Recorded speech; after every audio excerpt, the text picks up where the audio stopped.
Olá pessoal, meu nome é Filipe, sou da Tempo de Colheita e a gente está aqui com o pastor Mark. Uma alegria poder estar com ele, ouvir um pouco do ministério dele, a gente que tem participado junto e trazido os livros dele para o Brasil. Você talvez tenha sido abençoado. A gente vai ter um tempo com ele, algumas perguntas, algumas respostas, e a gente espera que Deus possa falar com a sua vida e que Jesus possa falar com você e você possa ser transformado. Nós temos esse tempo aqui. Muito obrigado, pastor Mike, pelo tempo juntos. I'm going to ask you a question, and thank you very much for letting us do this. It's going to be my pleasure, that's for sure. That's for sure. Well, there is one word that just keeps coming to my mind right now, and the word is thankfulness. As I said before, Brazil is number one on downloading your material on non-English speaking countries, and so if you are number one on downloading, we should be number one on thankfulness as well. So we are very thankful for all you do in Mars Hill and all the Mars Hill elders. We just want to start saying thank you very much. Oh, it's our pleasure. We're very excited to give things away, and we have seen in recent years the number of people following what we do in Brazil has really exploded, and so I've got to find a time to come down to Brazil and hang out. Yeah, that's going to be awesome. That's going to be awesome. Well, I'm going to ask in English now and then in Portuguese, so, okay. We know you are the preaching pastor at Mars Hill. We know you have founded X29 Network and written many books, and we have heard from people trying to explain who Mark Driscoll is. Would you tell us who Mark Driscoll is firsthand?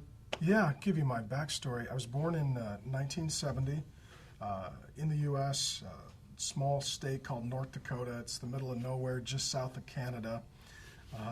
I come from a long line of people who are Irish Catholic, so I come from a Catholic background, like many in Brazil. I was not a devout Catholic, was marginal. I did go to Catholic school for 3 years, and I was an altar boy and understood the Catholic Mass, but I was not a Christian. I did not love Jesus. I didn't know him. I grew up in a poor part of town, a lot of crime, some serial killers.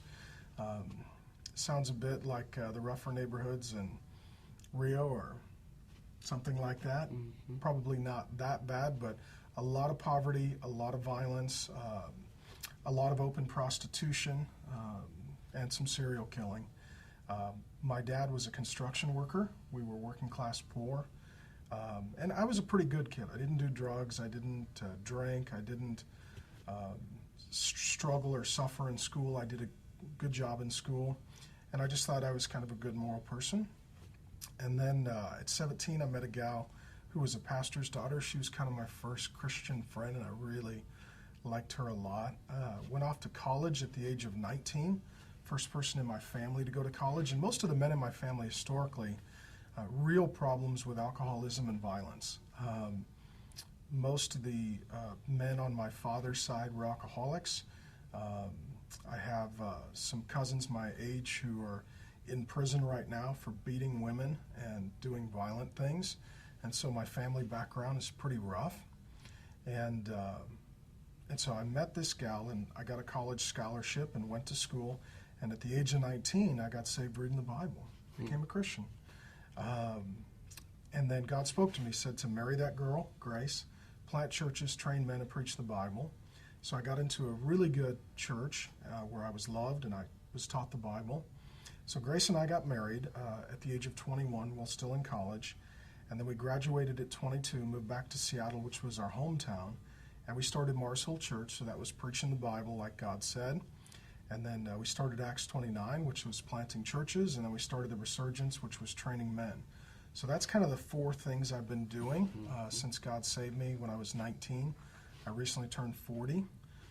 We've got 5 kids, 3 boys, 2 girls.